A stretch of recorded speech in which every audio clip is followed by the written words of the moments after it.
Таджикистане к 12 годам тюрьмы приговорили брата оппозиционера Шавката Мухаммада Аслидина Шарипова. Приговор ему вынесли еще в марте, однако известно об этом стало только сейчас. Власти официально ничего не комментируют. Некоторые из родственников осужденного рассказали радио Озоди, что тоже не знали о решении суда. Близкие Шарипова знали только то, что процесс проходит в городе Худжанд. Один из его приятелей сообщил в беседе с радио Озоди на условиях анонимности, что Аслидина уже этапировали из СИЗО Худжанда в одну из колоний в Душанбе. Шарипова задержали по запросу таджикистанских властей осенью прошлого года в России, где он проживал последние 7 лет. Официально об этом не сообщалось, поэтому о том, что Шарипова отправили в СИЗО, родственники узнали только спустя 2 месяца. При этом власти Таджикистана до сих пор не озвучили причину задержания брата Шавката Мухаммада. Как передает Озоди, согласно заключению российской прокуратуры, таджикистанец подозревался в сотрудничестве с запрещенной организацией и пропаганде ее деятельности в интернете. В документе со ссылкой на утверждение таджикистанских властей указывается, что Аслидин Шарипов в Фейсбуке якобы публиковал материалы в защиту запрещенных в стране группы 24 и партии Исламского Возрождения. С 2021 года, как утверждается, таджикистанец находился в межгосударственном розыске. Деятельность ПИФ на территории России также запрещена. Правозащитники уверены, что арест и экстрадицию Шарипова напрямую связаны с деятельностью его брата Шавката Мухаммада, редактора оппозиционного медиа «Пайом ТВ». Мы поговорили с братом Аслидина Шарипова, Шавкатом Мухаммадом. Он является главным редактором, как я уже сказал, оппозиционного издания «Пайом ТВ». Журналисту удалось выяснить, каким образом власти Таджикистана добились экстрадиции его брата из России.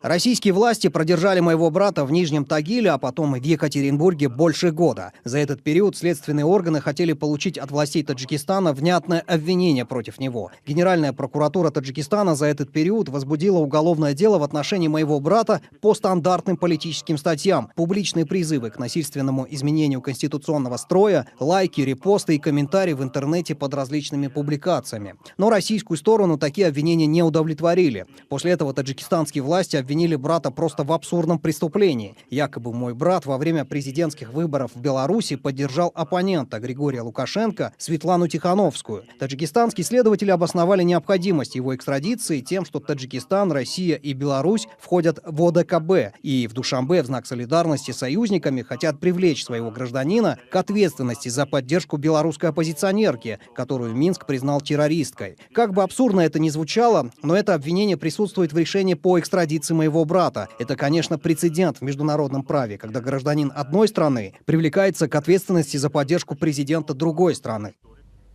По словам Мухаммада, власти спустя почти год после экстрадиции до сих пор не показали его брата родственникам.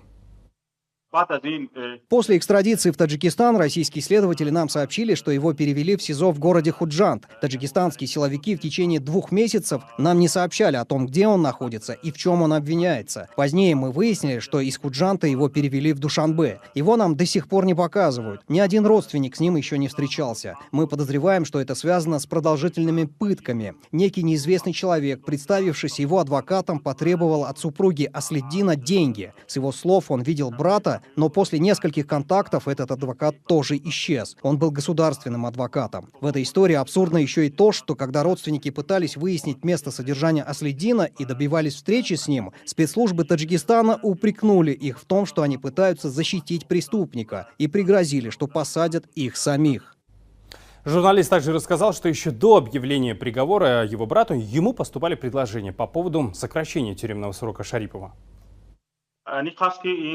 Это очевидно, что моего брата осудили за мою политическую деятельность. После этой экстрадиции на меня вышли люди из силовых структур. Правда, они представились посредниками. С меня потребовали $30 000 за смягчение приговора. Сказали, что сразу его освободить не получится, но могут скостить срок до 3-5 лет. Далее мне прямым текстом сказали, что если я не заплачу $30 000, то брата посадят на срок от 15 до 20 лет. Когда я спросил, за что, за какое преступление, как вы можете посадить невиновного человека, они сказали, что могут посадить кого захотят. По словам Мухаммада, власти Таджикистана регулярно применяют методику наказания невиновных людей за оппозиционную деятельность их родственников. Власти Таджикистана регулярно сажают ни в чем не повинных людей за оппозиционную деятельность, их родственников. По такой же схеме власти посадили 45-летнюю Шохиду Мамаджонову на 6 лет. За блогерскую деятельность сына Шерзода Мамаджонова, Бекмурод Холов, был осужден на 10 лет за политическую деятельность своего родственника Махмад-Раджаба Холова. Абдулло Шамсидин, сын Шамсидина Саида, осужден на 6 лет. Также племянника Шамсидина Саида, Саид Думара, осудили на 6 лет. Все осуждены за оппозиционную деятельность Шамсидина Саида. Муслим Шерзамонов осужден на 18 лет за оппозиционную деятельность своего брата Алима Шерзамонова. В Горном Бадахшане десятки человек целыми семьями осуждены по политическим мотивам.